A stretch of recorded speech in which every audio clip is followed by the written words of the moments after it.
Hello YouTube and fellow resellers, this is Kevin the Stoic Reseller, back at you with another video. This is going to be a little bit different. I'm different scenery. You can see my cool bookcase full of board games and other random knickknacks. Mr. Freddy over here. This video actually has had many suggestions in my comments. Specifically, people asking me, why did I start reselling? And that's a tough question. It's a question that spans many years, even though I've only been on eBay for about 3.5 years. But first, if you're new here, I'm a part-time eBay and now Poshmark reseller. I primarily deal with new and used clothing, and but I dabble in just about everything. Or at least I have, and I still kind of do if the price is right. So let's get this started. First, I do want to explain, I know I've been kind of not hitting too many videos. It's late in the year. Work has been kind of nuts, and it's just been exhausting. And Poshmark and eBay have actually been pretty good. You'll see one more video from me this year. Next week on Wednesday, I actually leave on a vacation. I'm very fortunate to be able to take my family to go to Michigan to visit with my grandparents. I'm very excited about that.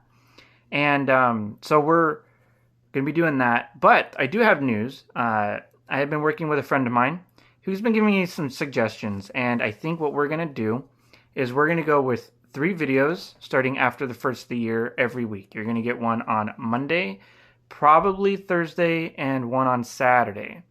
I know one of them is going to be my top 10 solds of the week, with a recap of my metrics on eBay. I do want to make one basically recapping all the news of the week, anything I've seen that was interesting, alarming, and my thoughts on it. And obviously, I'm going to give you a nice deep dive on those conversations. The third video is still up in the air. I fortunately have a lot of time on a plane and a 10-hour layover in Dallas to try to figure that out. But let's get started. So why did I start reselling? And this is, like I said, it starts a long time ago. So as a kid, just for reference, I used to live at the card shop, basically. I would play Magic, Pokemon, Yu-Gi-Oh! If it was a card game, I've probably played it. One of my favorite games of all times was Marvel Verse Systems. And board games, I used to play those a lot. Video games, of course.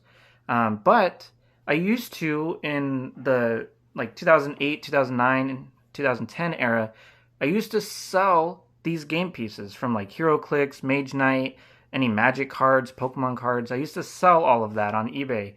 It was just to recoup some of the cost of buying the packs of cards and whatnot. And, at the time, I never saw eBay as like a potential to make money.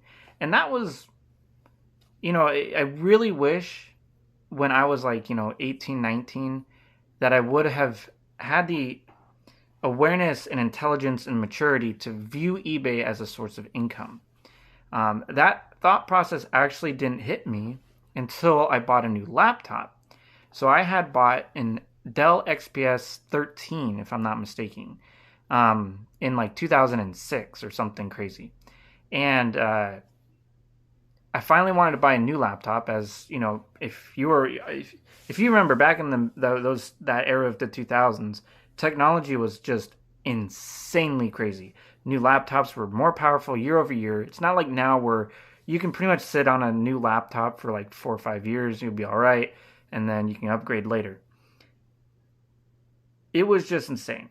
But one of the big reasons was because that XPS 13 that I had, the motherboard fried itself, the case, the shell of the laptop was damaged.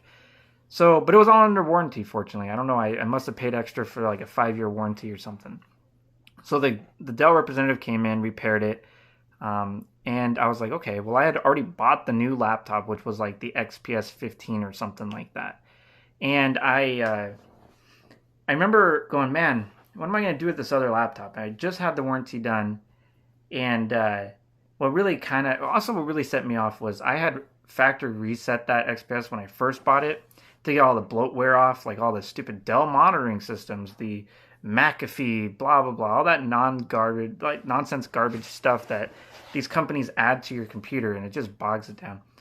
Uh, Part of the warranty project was he had to reinstall that because Dell on the back end needed to know that the work was completed and that the IP or the MAC address of the laptop was pinging again. I guess it was the most ridiculous excuse I'd ever heard.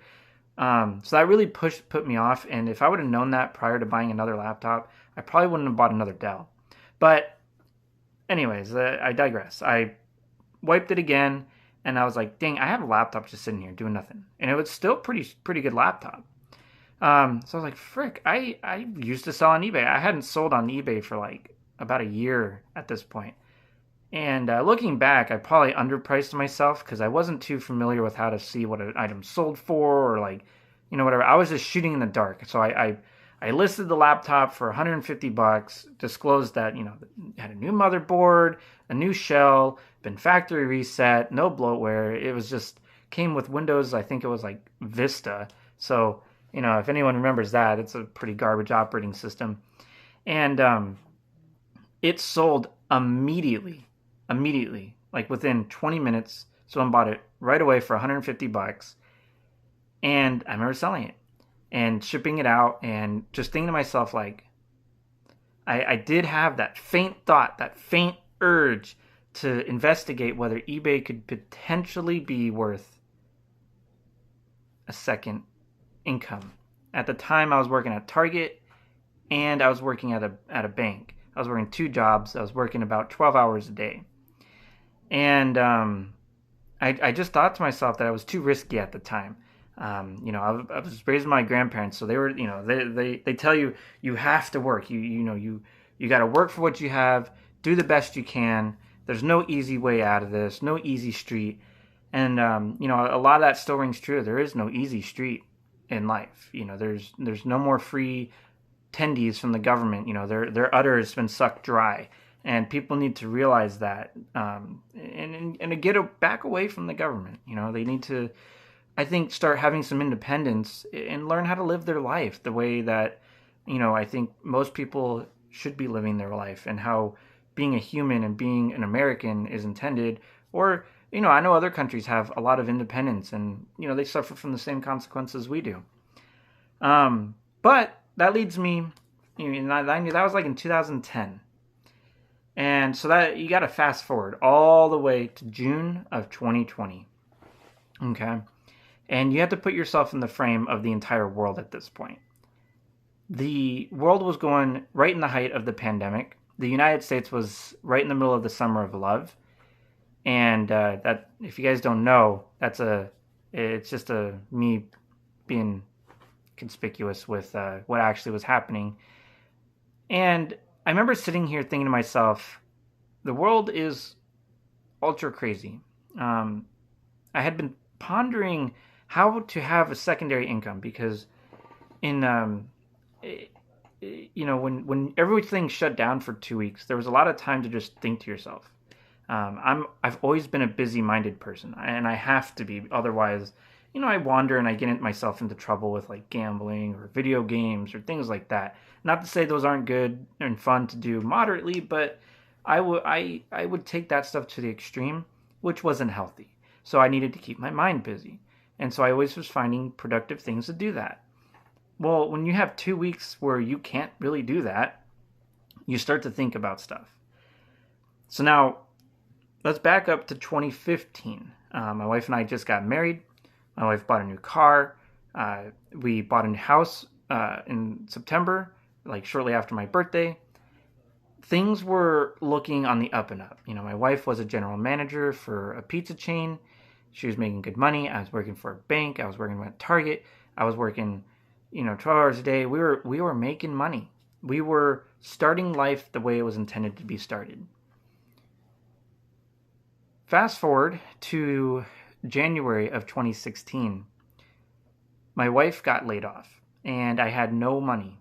We had money, but it wasn't like enough that we could be like covering bills every month. It just, when you deplete bet you got to think back in 2016 when you deplete, $60,000 a year out of your income. That's really kind of insane. It's really hard to recover from that. And then on top of that, we had been trying to have a child. And so my wife's really stressed out. And, a couple days later, she comes to my work with a picture of a pregnancy test. And that was the day that changed my life forever. I don't know. I was so extremely excited. I was speechless. And there's not a lot of times that I'm speechless. Let's be real here. I can talk. I can talk to the wind, okay, and pretend the wind's talking back, and I can have full blown conversations with myself because I'm an only child. If any of you are an only child, you can definitely relate to that. And but I was also the most scared I'd ever been in my life. I didn't know how to handle that. I didn't know how to handle the stress of potentially losing our house, losing our car, losing everything, and then having to bring a child into this world. And we made it through. That's the one thing my wife and I have always done, and that's make it through. And through thick or thin, we've stuck together. We've seen a lot of things in life. And mind you, we're only in our mid-30s. So we've seen more than I think the average, under 20-year-old would have seen in their lifetime. So now, fast forward October of 16, my son is born. My wife has found a job. We've decided to go back to school. I'm going to school for IT. She's going to school for medical administration. She finally gets a job at Starbucks. She starts moving up. Fast forward, now we're into 2020 again. And I'm sitting there with 2 weeks off, not able to do anything. I'm working at back office banking job, which, mind you, if you don't know, that's like the creme de la creme of banking. You're not going to be rich doing that, but man, was that job extremely fun. I thoroughly enjoyed everything about back office banking.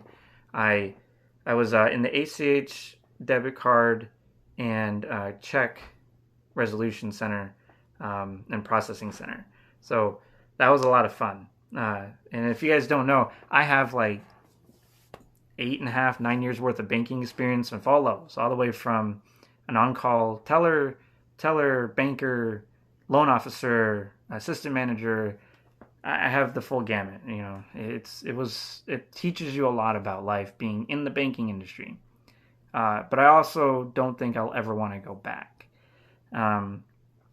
So I'm sitting there, not knowing if my job will ever open again, because I worked on the second floor of in a small team, but it's in the middle of COVID. No one knew what the hell was going on. And I sat there and, you're sitting there watching the world burn, basically. It's just a monumentous time in the world's history, being that it'd been about 100 years since the last epidemic and pandemic, or whatever the hell you want to call it. And it was wild. It was a wild time. But I remember sitting there and I had a lot of time, and I'm not sure what or how this happened, but I remember some reselling channels coming across my YouTube feed. And it was like, man, there's people out here that make a living on eBay. And that really resonated with me. I've always had like an entrepreneurial spirit, but I didn't know what tingled my fancy. I didn't know what tickled me. I didn't know what I wanted to do. But man, the reselling game, that really hit home to me. And mind you, if you watch my channel, I resell now because I sell mostly new and used clothing, right? But when I first started, I literally everything. I would spend an hour in a thrift store looking up every hard good in the entire store just to see what was worth it. But, I talked to my wife. I had to convince her. She didn't think it was that great of an experience, a great thing. But I told her, I was like, listen, I really, I was like, you know me. I take things to the extreme. And I was like, I need this. I need this for my mental health. I need this for our financial well-being. I reminded her of how it felt in 2015, in 2016. the uncertainty of only having the jobs, relying on someone else to make an income.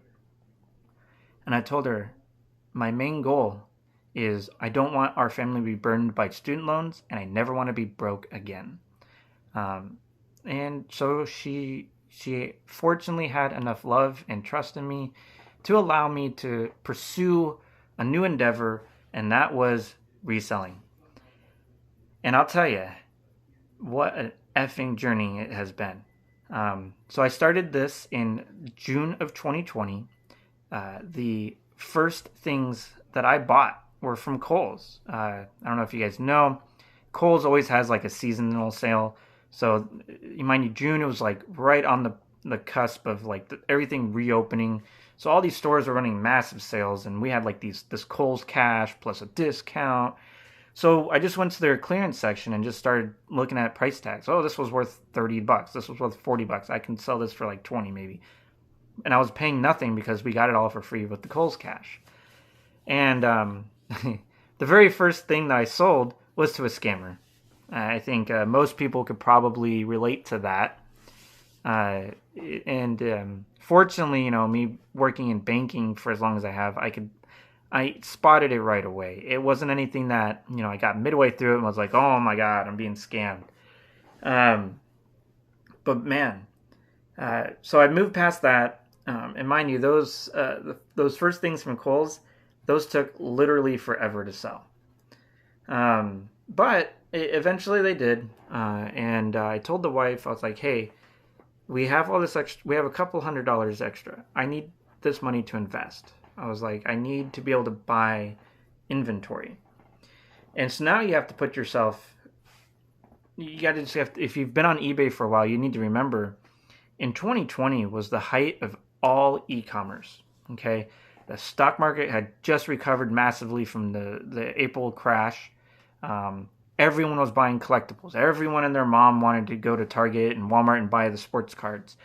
Pop figures were literally melting in your hand because they were so hot. It was just an insane, wild ride. eBay was jumping into every effing category going, oh my God, okay, we're going to do shoes. We're going to do luxury this, luxury that. We're going to rule the world. eBay was seeing an increase in buyers, an increase in sellers. And I wanted to be a part of that. And I wanted to be a part of that, though, for the long haul. Because something told me when I first started that all these people don't have a clue. No one has a clue. No one is able or have the wherewithal to see what the F is actually happening. They didn't realize, and there's a lot of people. I promise you, I've had conversations with people that I met doing the sports cards thing, the Ross thing. There's a lot of people that lost their ass. And there's a lot of people right now losing their ass because they just don't know what they're doing. And but that's for a different conversation, right? This is about me, right? I got to be selfish, right? I got to be self-indulgent in this conversation. So what I did was I took $400 and I went to Goodwill's in my area, and I would spend 3-4 hours in a single store, and anything, and I was just learning on the fly, guys. Obviously, you'd watch YouTube channels. Okay, what's the bolos? What's there to look for? What is the cool stuff? What are the things people buy and selling? You got to start somewhere, right? And man, oh man. What a wild ride. I've found hundreds of dollars worth of electronics. I've sold shoes. I've sold DVDs, CDs, anything you can think of. I've sold it. And you quickly learn what you want to sell and what you don't want to sell. And I quickly learned the niche that I really wanted to at the beginning was to do toys, board games, collectibles, and comic books. Those were the 4 categories I knew the most about without even needing to research. But I quickly realized those are also the categories every other person and their mom and dad wanted to be into as well. So I quickly learned that lesson, and before I knew it, the one thing I started thinking to myself was, I'm walking past all of these clothes. And I was like, there's got to be a worth to these. So I started researching clothes. I would go down an entire 3-4 aisles and just look up every single piece of clothing, every brand, every style. And I'm talking women's clothing too. There'd be days I'd spend 8 hours in a single store looking up every single item and maybe walk out with 4 items. I think back to those days and go, man, how did I ever make this? Because my wife was furious, fumingly mad. And, but I was selling things. And eBay was allowing me to sell more and more items. In 2020, it just seemed like if you sold an item and you shipped it on time, you immediately got bumped up in how many listings you can do. And also in 2020 is when I started just having that itch to want to do this full time. So now we're moving in. I've started to get a routine where every Saturday I would pick. I used to live in Northern California, so I was about 40 minutes north of Sacramento. So there was routes I can go into Sacramento. There was routes I can go south into like the Chico area. I could just go anywhere, and there was a lot of richy frou-frou places that I could go to all the time. And I would get better and I'd get faster. Saturday I would hit 4 stores, and then it eventually got to 5 stores and 6 stores.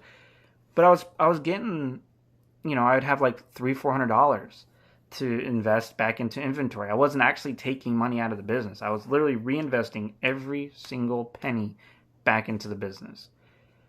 And if you watched my video where I said it's time to recognize how awesome you are, I mentioned that I almost killed the store 3 times. Okay? Or twice. No, it was twice now that I think about it. So the first time was, I was doing really well with the clothing. I was making money. I was actually doing really well. I actually had more money in the bank that I could find ways to spend. And maybe that was the problem. So one of my friends was getting real heavy into the sports cards and the like Magic the Gathering and Pokemon, right in the middle of the craze. And so I'd meet him on my lunch at like Target. We'd wait in line with the other 70,000 people, and we would buy like 3 or 4 things. And mind you, you weren't spending a whole lot. But then that leads you to want to invest in other things. So, I would be making really dumb decisions when it came to sports cards. And I almost bankrupted myself. I think I mentioned that before, where there was a point in time where I'd spent I had like $3 in my bank account. And I had bought all sports cards. So I had listed them all, but, it takes time for it to sell even during the height of the market. I had sold some stuff and didn't even have enough money to do the shipping. Mind you guys, this is when I was still so new that eBay was restricting my payouts, and I didn't have the option to use eBay funds. So I had to use my own money for shipping. And I remember thinking to myself at that time, holy shit, I have just screwed myself. So I talked to my friend, told him, listen, man, I'm getting out of the sports cards. It's not profitable enough. It's too expensive. And he understood, and, I'm hoping he's still doing well. I haven't really talked to him much. I need to contact him. But then the next logical position was I went from one bad decision to another. Because, you don't just learn a lesson once. You got to learn it twice. I found, God, what's his name? He does with the Seller Bee or whatever the heck his name. Anyways, he does a lot of Ross finds. And so, man, I was getting real into that. So I was Ross in my area at that time was opening up at like 7 o'clock. So I'd hit the store right in the morning, see if I can find anything. Then go on my lunch, see if I can find anything. And for like a good 4, 5, 6 months maybe, I was doing nothing but Ross finds. Nothing but Ross. And mind you guys, you have to realize Ross, the average entry point for an item at Ross is $20. And if you're looking at shoes are like 50 plus. So, you're finding certain amount of items, and your barrier to entry is extremely high in terms of reselling, especially in the clothing industry, right? So I basically almost crippled myself there, because the Ross finds, I was making poor decisions. I was getting desperate. And it's kind of weird that I was getting desperate because I wasn't relying on the business to do anything. So one day I finally just sat myself down. I really, at the time we had some cats, and my one cat was Sushi, a little calico, beautiful cat. And I was just sitting there with her, and I was thinking to myself, like, do I really want to keep doing this? It was a lot of work. I didn't really have the setup that I needed. I didn't really have the storage capacity for it. And at some point, I just looked at myself and I was like, listen, why am I doing this? And I reminded myself of what I told my wife when I first started. I want to pay our student loans, and I don't want to ever be broke again. So I told myself, I was like, you know what, Kevin, you're smart enough. Stop making stupid decisions. Let's start being more wise about what we do. And so at this time, we were getting some COVID relief funds. I think I don't know, I forget how much we got. It was a couple $1,000s. Everyone's paying the price for it now. Just put it that way.